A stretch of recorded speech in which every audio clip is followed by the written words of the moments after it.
We are happy to have you here, Braves Country, on episode 2 of the Pennant Grace. We have a full list of things to get to. Dodgers recap, we won't sit there long. Red Sox recap, we will stay there a little bit longer. Mets preview, we've got some housekeeping, and a slew of other things, like a recent trade, Luis Guillermo to the Angels. Maybe we'll get Ron Washington in return. Maybe. Second episode. We're season pros now, like we've been doing it forever. Right. So, yeah, like you said, a lot to talk about today. Let's start with some housekeeping. Yesterday, we got to attend the Regions Traditions Tournament with the next round. It was awesome. Yeah. And we actually met quite a few people that are potentially future guests on the Pennant Grace. Yeah, we did. Great day. That's a big event they have here in Birmingham. It's a tournament. We were at the Pro-Am yesterday. One thing stood out to me, you have Kirby Smart, Nick Saban, right. Kalen DeBoer, Hugh Freeze, so you have a lot of Alabama, Auburn, Georgia gear, Trent Dilfer, UAB. A lot of Braves gear out. Ton of Braves and gear. Did not have any Braves players or alumni participating. A couple years ago had Dale Murphy, the great Dale Murphy there, but still a lot of people out in Braves gear. Showed us, and we had some good Braves conversations yesterday with people, showed us just the power of Braves country, and I know we'll get to Roman Harper later, but one of the things Roman said stood out. He said it's kind of the uniter in the Southeast, as you have all these different allegiances to college teams and even like NFL teams, but by and large, most people here in the Southeast are Braves fans. It doesn't matter. If you're Auburn, Alabama, Georgia, we can all agree on one thing. We love the Braves. That's so right. we got to talk to Roman Harper, Jake Peavy, and Riley Green, and we asked them a few questions about their baseball experience, who their favorite Brave is, things like that. And we're going to have that spattered throughout our Twitter and Instagram feed. We took a picture with them, and we're going to give you guys their answers to some pretty fun questions. For example, Jake Peavy, we asked him where his favorite park to play in besides his home parks were. That was super fun. And also, Jake Peavy was excellent with his time. Fantastic. Super gracious. We got to kind of pick his brain about his thoughts on the Braves currently. We'll have all that for you guys. We'll be looking for that on Twitter and Instagram. Make sure to follow us. We'd love to interact with you guys over there and just kind of be a friend as we watch games together. Yeah, made it very easy at the Pennant Grace on Twitter and Instagram. 3 great conversations with 3 great guys yesterday. Really enjoyed it, and fun to talk about what we're doing here on the show. Absolutely. Last bit of housekeeping, exciting announcement. We have some socks that are going to be in production very soon for you guys, whether they are at a Braves game in a little location for you guys to find if you're attending, if you enter giveaways, things like that. That's going to be our first piece of merchandise that's hitting, I guess, the website, if you will. Braves just beat the Sox off the Red Sox, and we're offering socks. And who else is offering sock giveaways? No one. Nobody. We are. We're filling that gap. So, yeah, exciting news on that. Be on the lookout. And again, make sure you're following us on social media. Best way to keep up with what's going on. Okay, the time has come. We have to talk about the Dodgers. It was a statement sweep. I will say that. It's a good way to put it. Pains me a little bit. My favorite tweet of the weekend, and we're going to put it on the screen for you guys to watch, is from a guy named Abe Gordon. Maybe Comcast/Xfinity in Atlanta had the script and was just trying to save the Braves a tough weekend. Yeah, a lot of good conversations on that yesterday, too. Yes. What do you say about that series? So, one, you and I communicated throughout the weekend. No panic button here at the Pennant Grace. Nope. Braves aren't hitting. They're going to hit. There's not like the Braves are exposed. There's holes. You got a bunch of guys who can hit the ball who all at once aren't hitting the ball. Meanwhile, your DH is the hottest hitter in baseball. And you're going against a team that their lineup is so good, they don't have to be great. No. At the plate. In their pitching. And their pitching in that series was fantastic. So their starters did a great job all 3 games. By and large, you had overall good pitching from the Braves as well. Obviously, game 2 Throwaway. got away from in a big way, and we'll talk about that. But I was really impressed with the Dodgers. Shohei put on a show. He just looked every bit of, what you hear about him. Locked this is a guy in. that lives up to the hype for sure. Right. Mookie Betts, to me, is as good a player as there is in baseball for his era and generation. Love the way that he plays the game. This is a team that has been there. They know how to win. They're not going to be intimidated by anyone. And, they're going to be a dangerous, dangerous team without question. It was a kick in the teeth for us. And offensively, it's an even matchup, in my opinion, where we really saw it with starting pitching. And I think this was the first series that we really missed Spencer Strider. I agree. And as we preview the Mets series, we'll go into some of those pitching matchups and gauge where Braves country is and their confidence level with the rotation. But you didn't see holes from the Los Angeles Dodgers last weekend. And again, they've been there. They're seasoned. You don't see any signs of that slowing down. And not to continue talking about the series, but it is important to point out that they are still missing key guys in that rotation. They are. The Dodgers, similar to the Braves in the sense of winning for today without mortgaging the future. They've kept a good farm system. We've talked to our own Reed Taylor here, El Presidente, massive Dodgers fan, very knowledgeable. And that's one thing that he's been really thankful for. That's one thing, as Braves fans, we've been thankful for, that we haven't mortgaged the future to win today. And so when they do have those injuries, they've been able to bring guys in that have produced.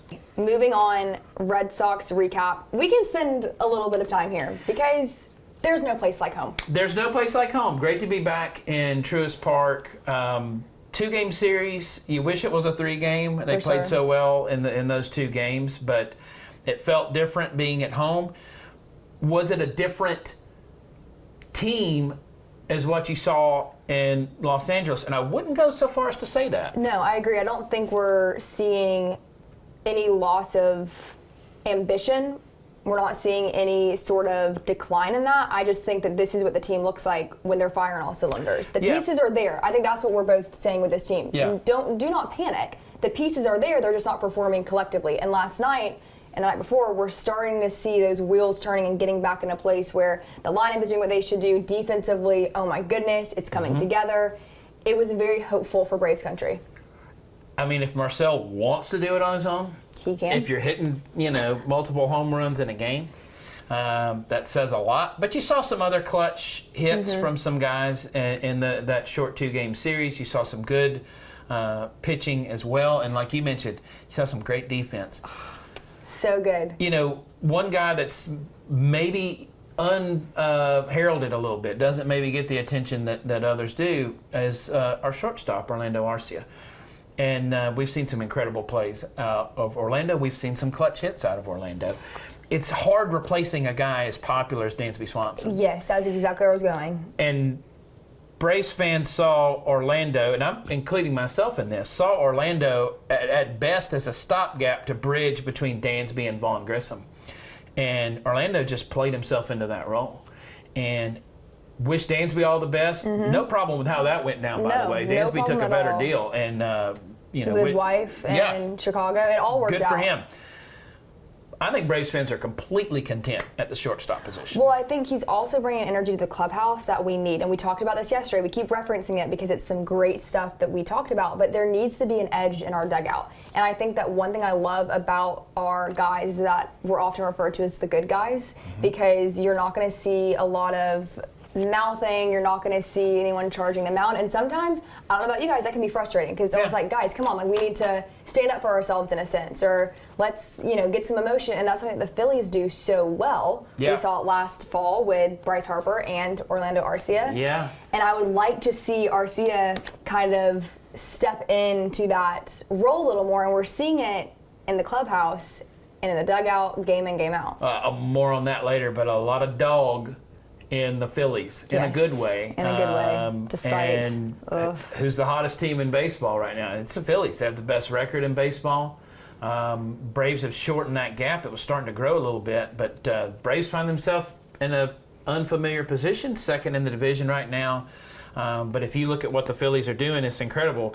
They're 8-2 out of their last 10. Like I said, they got the best record in all of baseball. You see the Braves 2 games back. So they are really in a groove right now, for sure. I think my question with the Phillies, not to get off topic here, is that sustainable? Because what they're doing right now is they're performing at such a high clip. It's really interesting to watch how long, I don't want to say how long is this going to last, but when are they going to kind of bottom out in a sense of, okay, let's see some normality. But I guess that's what people were saying with the Braves last season. Yeah, but their lineup terrifies me when I look at it. And, we talked last week. You ask a Phillies fan, my friend Trav, big Phillies fan, they've always been so concerned about their bullpen. They get a big lead. Hey, looks like you guys got it. Not so fast, Right. because they didn't have the confidence in their bullpen. We talked last week. They got top 10 bullpen right now. Yeah. And so I absolutely 100% think the Phillies are real. And I never thought going in that it was that NL two-horse race between the Braves and the Dodgers. I think the Phillies absolutely have a seat at that table. I think so too. And we often talk about the Phillies in October, and we're just talking about them a little more in May. Again, the Pennant Grace panic button has not been pushed yet. I think we need to brand that. We need an actual button. Yeah, we do. In here. We'll work on that. We'll work on that. Yeah. We have to talk about Chris Sale. Yeah. The emotion between him and Kelnick last night when Kelnick robbed the Red Sox of that home run. Great. There's a picture that I'm going to flash up here that they'll see. Yeah. Have you seen that picture? Yes. Okay, good. We're on the same page. The reactions of each fan behind is awesome. Look at a different person every time, and you'll get a laugh out of it. And then watching Chris Sale's reaction, him just putting his glove over his face, iconic. Well, we got some great insight on Chris Sale yesterday. Again, more on that to come. More on that to come. Tease. Yes. But talk about a guy that's fit in exactly as well as Braves fans hoped he would. And you look at those spots in the lineup, obviously Max Fried, Uncle Charlie, and with Ronaldo Lopez, Chris Sale. That's 4 starting positions where I think by and large Braves fans go into those games confident. And Chris Sale is doing well. He's pitching, getting his 6 innings or so in. Strikeouts are going up. Yeah, it's like a lot what I see. And the teammates seem to love him. He seems to be a great fit in Atlanta. And we do talk a lot about that is Snit and Alex Anthopoulos are very conscious of those clubhouse fits. What I love, what was said yesterday from Chris Sale was, I owe it to Atlanta to be the best I can be. Yeah. That's awesome. Yeah, I love his comments too when it was interviewed by Boston's telecast, and they said, what's your message to Red Sox fans? And he says, I got 2 things to say to Red Sox fans. Number 1, thank you. Number 2, I'm sorry. Simple. And he talked about what a back and forth, topsy-turvy, cattywampus kind of deal his tenure was in Boston, where we saw so much greatness from him, and then we saw, that drop-off there. And so I thought that was a really classy interview that made its way around social media, but super glad to have him in Atlanta. He's a great fit. For sure. And he was wearing a Spencer Strider in postgame last night. Spencer Strider shirt, in postgame. And that just shows the energy of that clubhouse. It's great. Awesome. That's great. One more thing on the Red Sox. I think one thing as a Braves fan that we've gotten used to is Austin Riley's defensive ability. He looks like a Gold Glove winner, and it is only May. Yeah, I mean, how often you see Austin pull out some type of bare hand, play at third.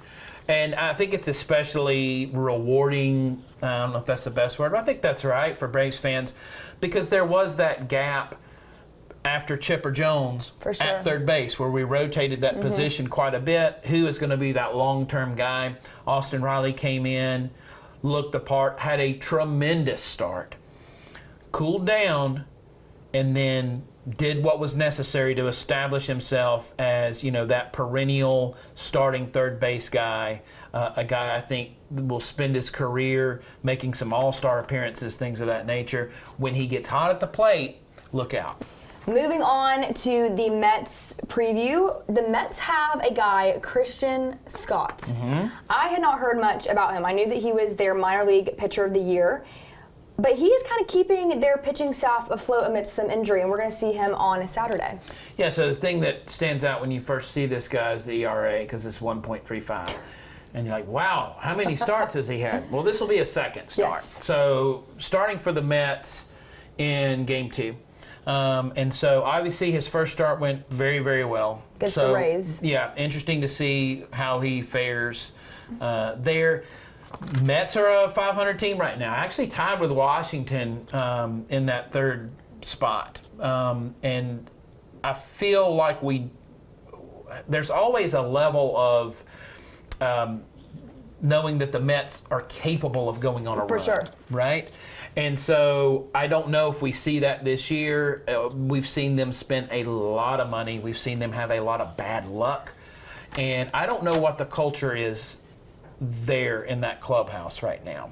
But, you've got him there in game 2. He's taking on Max Fried. That'll be interesting to watch, see what he does in his second start. Like you said, had a lot of success. Ton of success. In minor leagues. So Friday, tomorrow, we'll have Morton and Quintana, Fried, Scott, and Elder, Severino. What are your thoughts on Bryce Elder? Because you were singing his praises last week. How'd that turn out for me? Not well. Yeah. So, by the way, for those of you that can watch the game, but if you're not and you're listening, we've already plugged 680 The Fan. Braves Radio Network does a fantastic job. So, 7:10 Eastern Game 1, 4:10 Eastern Game 2, and then Sunday Night Baseball in that 7:10 primetime ESPN slot. Luis Severino, we know what he's capable of. Taking on Bryce Elder. Yes. Bryce Elder had a bad start. Was not pretty. Yeah, there in Los Angeles. And asked about it, and he said, I felt good about my stuff. My stuff was good other than the walks. So we saw a mix of walks and obviously giving up the long ball. So do you think that is something that we're going to see some improvement on this weekend, or is it going to be touch and go for him? How long do we think we'll see him out there for? I don't know. And that is okay, because guys, we are not experts on this. Yeah. We are just giving you our best insight on what we think. Well, when I ran through that list of starters and the confidence level, notice I stopped at 4. And that 5th spot is a concern. And I haven't talked to any Braves fan, and I talked to a lot of them, that isn't concerned about that spot. Now, the good news is there's several options. It's not, if Bryce Elder continues to struggle, the Braves are not stuck. No. They have other arms in the minors that have major league experience they could bring up. I could absolutely see the Braves being buyers for another starting pitcher. You and I have talked about that. But wouldn't it be great to see Bryce Elder have a great start against the New York Mets on Sunday Night Baseball? Who would not want that? Why would you not want to see that? You want that confidence to be built up, and what a better arena and stage to do that. So we'll be cheering on Bryce Elder, as always. Yes. And again, pitching is one of those things where that is, in my opinion, one of the hardest positions in all of sports. Well, I brought up the name to you the other day, and it's a scary name for Braves fans, so you might want to cover yours. Mike Foltynewicz, Folty. I'm not ready to make that comparison now, but if you remember, Foltynewicz was an all-star. He was. And looked to be a stalwart of that starting rotation for years to come, and it just fell apart. Yes. And he was never able to get back at all what he had. Now, we haven't seen that yet from Bryce, because keep in mind, the first 2 starts this season, Bryce Elder looked good. Right. We talked about that last week. But you get almost a little bit of feeling of that now that everyone has seen his stuff. And you don't want that to linger. You don't. And you don't want that comparison. Funny story about Folty. So so I'm from Atlanta, Marietta, and so a lot of Braves players, Snit lives right down the road. They're all kind of in that space. Some of them live downtown, but majority is on outside the perimeter.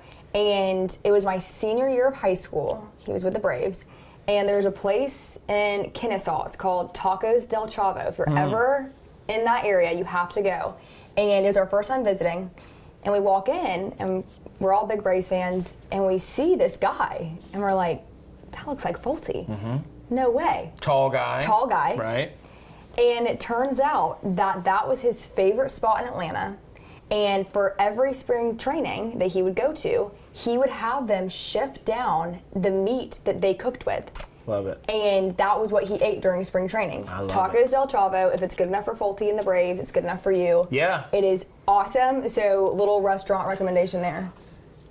I don't mind a free plug. I can plug a lot of places. I'm going to wait till we get them on as sponsors. Yes. But, yeah, I love to hear that. Again, nothing personal against him. Everyone liked him, was pulling for Mike Fultonovich. I think everybody's pulling for Bryce Elder, but that's a big spot. That's going to be a lot of eyes on that, being in that primetime game.